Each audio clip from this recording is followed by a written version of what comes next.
So നമ്മൾ അവരെ council ചെയ്ത് നമ്മുടെ കൗൺസിലറുണ്ട്, കൗൺസിൽ ചെയ്തതിന് ഡോക്ടറുടെ ഭാഗത്തുള്ള കഴിഞ്ഞ് കഴിഞ്ഞാൽ അവർക്ക് സെപ്പറേറ്റ് ആയിട്ട് അറ്റ്ലീസ്റ്റ് അവർക്ക് എന്തെങ്കിലും ഫ്രീക്വൻ്റ് ആയിട്ട് എന്തെങ്കിലും കൗൺസിലിംഗ് സെഷൻസ് വേണമെങ്കിൽ അത് അറേഞ്ച് ചെയ്ത് കൊടുത്ത് എന്നിട്ട് നമ്മൾ ട്രീറ്റ്മെൻറ്റ് കണ്ടിന്യൂ ചെയ്യുക. അതായത് നമ്മൾ ഓരോ സ്റ്റേജിലും പേഷ്യൻ്റെ റിസൾട്ട് വരുന്ന പോസിറ്റീവ് ആവുന്ന നെഗറ്റീവ് ആവുന്ന സമയത്തും കൗൺസിൽ ചെയ്യും.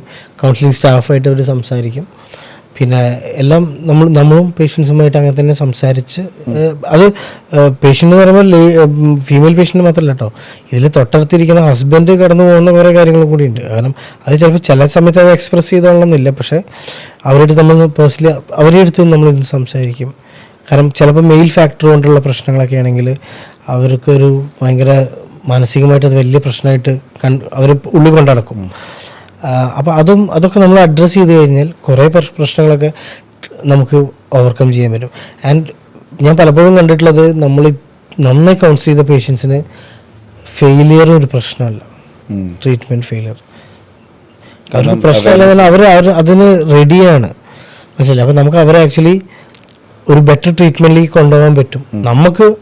നമുക്ക് ഓരോ പേഷ്യൻറ്റിനും ശരിക്കും പറഞ്ഞാൽ ഓരോ പുതിയ ബുക്കാണ്. നമ്മൾ എല്ലാ പേഷ്യൻറ്റും സെയിം അല്ല. ചില പേഷ്യൻസിൽ നമ്മൾ ചെയ്ത അതേ കാര്യങ്ങൾ ചെയ്യുമ്പോൾ നമുക്ക് റിസൾട്ട് കിട്ടാനുള്ള സാധ്യതയുണ്ട്, പക്ഷെ നമ്മൾ എക്സ്പെക്ട് ചെയ്യാത്ത പലതും സംഭവിക്കാം. അപ്പോൾ നമ്മൾ ഓരോ പേഷ്യൻറ്റിനെയും പുതുതായിട്ട് തന്നെ കണ്ട് അവരെ മാക്സിമം നമ്മൾ ടേക്ക് കെയർ ചെയ്ത് കൊണ്ടു കഴിഞ്ഞാൽ നമുക്ക് ആ ഫെർട്ടിലിറ്റി ജേർണി അറ്റ്ലീസ്റ്റ് നന്നായിട്ട് കൊണ്ടുപോകാൻ പറ്റും. ആൻഡ് പേഷ്യൻ്റ് ഭയങ്കരമായിട്ട് ഇമോഷണലി എന്താ പറയുക വീക്കാവില്ല ഇത് കഴിഞ്ഞാലും.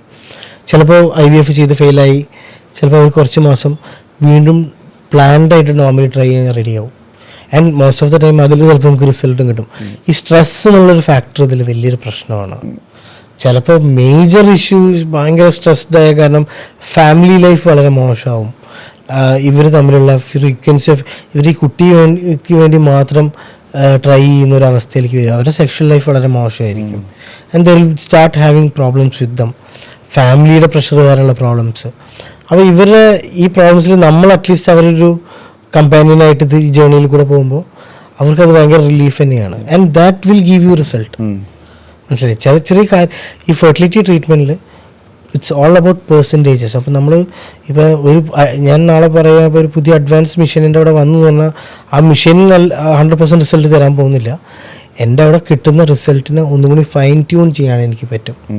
It will give you like ഒരു ഇപ്പോൾ ഓൾറെഡി 50% ഉണ്ടെങ്കിൽ അത് 50.5 അല്ലെങ്കിൽ 51% ആവും. ആ 1% മാറ്റേഴ്സ് ഇത്തരം കാര്യത്തിൽ. ആ 1% ഒരു വലിയ കാര്യമാണ്.